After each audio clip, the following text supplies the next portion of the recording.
Hey guys, welcome back. Avalom here. As you can see, I am back home, so I have my recording equipment. I'm using a Focusrite Sapphire 6 USB preamp, and I'm not using any recording software at the moment, just a regular free video capture device. I also have my 7-string Schecter guitar, and I'm plugging it in directly to the preamp. I'm not using any kind of effects or anything, okay? Hey guys, so this introduction to pentatonic scales, we're using a chord progression that is C major, A minor, F major, and G major. I wanted to use this one to introduce you to some locations of new chords, but we're not really going to be showing off in this particular video. I'm just going to show you some pentatonics and how they fit on top of the arpeggios and the chords, and we're going to change it up for the next one. So I have one already picked out, and we're gonna play with these scales on the next video. So I want to say first is this pentatonic lesson. I've been kind of pushing off doing this lesson because the way that I've taught you the arpeggio shapes with the chords, it makes the pentatonics line up perfectly with them, but it can be confusing because there are 5 pentatonic shapes and there are 6 arpeggio shapes that I showed you. And eventually you're going to learn that there are 7 modes, and that's where 6 of the arpeggio shapes directly relate to. So, so if there are 6 arpeggio shapes and 5 pentatonic shapes, you can see how it can get a little confusing. So what I'm going to do is I'm going to show you which pentatonic shapes go directly on top of the arpeggio shapes that I already showed you. Because when I first started learning how to solo, I would learn all 5 pentatonic shapes and I would slide up and down to different ones, much like we did with the arpeggio shapes. However, when it comes to the arpeggio shapes, it works much better than the pentatonics. So I'm going to show you directly which pentatonic fits on top of each arpeggio shape. And if you want to slide back and forth from different pentatonic shapes, you'll be able to, and that'll be up to you. Alright, so let's go ahead and get started.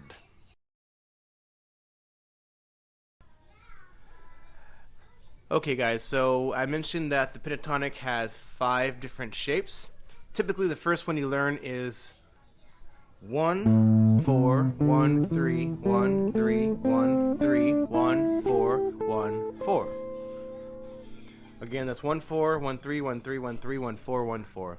And that is what everyone refers to as the minor pentatonic shape. But that is not entirely true. That's not the whole truth of it. It is true if you start that position on top of this arpeggio shape that I taught you, which was 1, 4, 3, 3, 1, 1, 1, 4. Or if you do on top of the bar chord, the 6-string bar chord. Please ignore this string right here. This is a 7-string guitar, so you're not going to be playing the 7-string guitar. So this is the 6-string bar chord, A minor, and the corresponding arpeggio shape was such as this, and the minor pentatonic, or the first position of the pentatonic. Alright. Okay guys, now the plot thickens. Now we're going to go on to the second shape, the second pentatonic shape, which is classically referred to as the major pentatonic shape. That is also not entirely accurate, and I'll show you why as time goes on, but first let's talk about the shape. We're going to do it on the 8th fret. We did the first shape on the 5th fret in A minor. The second shape we're going to do on the 8th fret, which for this intent and purpose we'll call it a C major. So that shape is this. 2, 4, 1, 4, 1, 4, 1, 3, 2, 4, 2, 4. And that goes directly on top of the major pentatonic first shape I showed you, which does this. You guys remember that one from the very first lesson? Right? So the pentatonic goes directly on top of that. 2, 4, 1, 4, 1, 4, 1, 3, 2, 4, 2, 4. And you guys may recall that that arpeggio shape came from the 6-string major bar chord, C major. So now, right off the bat, you guys know that the first pentatonic shape, minor pentatonic, quote unquote, goes on top of the first minor arpeggio shape. Then the second pentatonic shape, quote unquote major pentatonic, goes on top of the first major arpeggio shape. Let's keep going. Okay guys, the next thing I'm going to show you is the fourth position pentatonic shape. And the reason for that I'll go over in a minute. But first, I'm going to show you the chord. We're talking about an F major chord. So I showed you A minor bar chord, C major bar chord. Now we're going to go to an F major chord right here. You can see what fret we're on. We're on the 5th fret using that second arpeggio major shape that I showed you way back when, right? And that one goes like this. Right? Hopefully that's familiar. Now, the fourth pentatonic shape goes right on top of this. In fact, your fingers are going to hit almost the exact same places. It goes like this.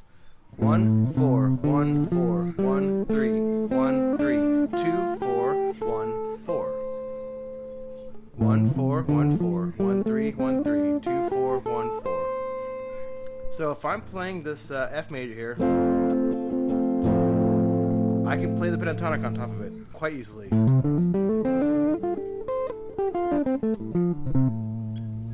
And I could also play the arpeggio, right?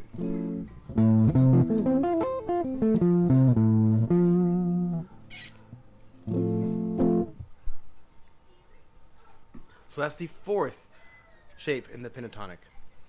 Now, there are two ways to play the next one. I could play the G by sliding up 2 frets. I'm sorry, there's more than 2 ways, obviously.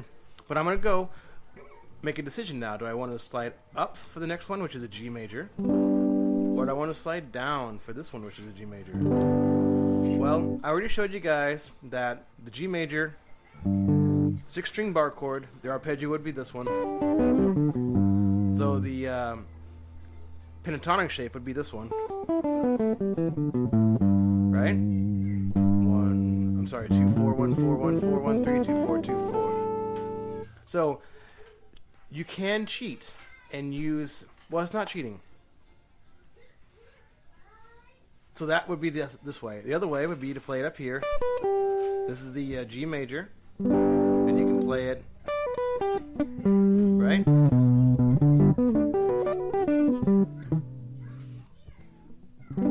Which would also be this pentatonic. 1, 4, 1, 4, 1, 3, 1, 3, 2, 4, 1, 4. Ending on that tonic, right? It's always good to end on the tonic. But let's talk about another pentatonic shape.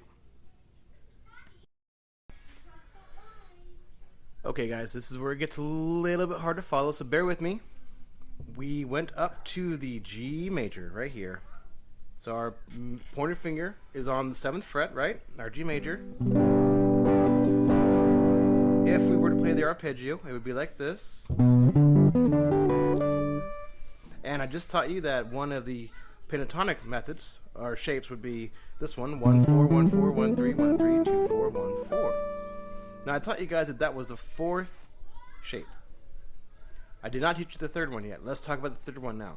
So I was here on this F, right? I was on this F major, and I was playing that shape. And now we have to slide up to the G. But the shape for the 3rd shape is right where I was already. So instead of playing this one again, 1, 4, 1, 4, 1, 3, 1, 3 up here, I would just stay where I am. And the shape is like this. This is where the G would have started. Just like I taught you before, this G major ends and this G major begins. So where this one begins, this is where the 3rd pentatonic shape would have ended. And it goes like this, guys. It's 1, 3, 1, 3, 1, 3, 1, 4, 1, 4, 1, 3. Now I did have to do a little slide on my hand, so I'm going to stay with frets, okay? And you can use your middle and your pinky instead if you want to, but again, I'm not going to stress that. It doesn't matter. What works best for you is what you should do. So we're doing 5 7 5 7 5 7 4 7 5 8 5 7. Okay. Now that is the third shape of the pentatonic. It's not major or minor, and to be honest with you, neither are the first two that I showed you. It's all about where you start and what fingers you end up on. So that's why I'm hesitant to say this is the major position, this is the minor position. This is the third pentatonic shape. And G major was right here, and also right here. And the second shape would go on top of this one. 2 4 1 4 1 4 1 3 2 4 2 4. And the fourth shape would go on top of this one. 1 4 1 4 1 3 1 3 2 4 1 4. And falling in between is this shape I just showed you, the third shape, which is 1 3 1 3 1 3 1 4 1 4 1 3. Okay? Now I know it's kind of confusing, but there's a reason for this madness, I promise. Okay guys, so I know this can be a little bit confusing right now, but we're going to keep going. It's going to make sense. The last pentatonic shape is the fifth shape. Now, the first shape on an A minor was right here. 1 4 1 3 1 3 1 3 1 4 1 4. Just like all the times before, where this one begins, the previous one ends. So, let me show you the fifth position. It's really simple. It's 2 4 2 4 1 4 1 4 2 4 2 4. And you should end on the tonic whenever you can, right? Again, I don't care if you use your pointer and middle instead, which would be on frets 3 5 3 5 and then 2 5 2 5 3 5 3 5. That's fine. What I want you guys to notice is that this A minor chord and the A minor arpeggio, you can play the minor pentatonic first position here, and you can slide down to this one, right? Now what's really confusing for a lot of people is that the second position, second pentatonic, also starts where this one ended. So we're right here before, this is the second one, right? Now you can play all three pentatonic positions on top of this minor chord. And here's the real mind game. You can also play all three pentatonic positions on this major C. We haven't covered key signatures yet, but the A minor scale and the C major scale have the same notes in them, which means the pentatonic scale has the same notes. It also means the diatonic scale has the same notes. We'll talk about diatonic scale later. But that's why I taught you guys arpeggios first. The triads are better sounding notes. Even if even if both signatures have the same notes, some notes sound better than others. So just like before, we had the first position minor pentatonic, the second position, the third position, the fourth position, and the fifth position. And we start over on the first one again. That's how the pentatonic slide together. But again, it's much more useful for you to learn how to put them directly on top of the arpeggio shapes. Okay, everybody, that was a very quick introduction to the pentatonic scales, all 5 positions, and how they fall directly on top of most of the arpeggio shapes, which also translates into how they fall on top of the chords. In the next videos, I'm going to be showing you examples of these so that it starts to stick. I mentioned earlier that practice is going to make it fun, it's going to make it stick, it's going to make you memorize the different shapes and how they all fit together. You'll also be able to learn where the different chords are on the neck. So if someone's playing an E major, you'll very easily transition to that shape on multiple occasions on the neck, and also be able to solo using the different arpeggio shapes and scales all over the neck. So we're going to keep going with this. I'll be showing you bends and also other techniques, but not yet. we're going to definitely talk about applying these pentatonics on top of arpeggios of a chord progression. I hope you enjoyed. Thank you for watching. Take care. Bye.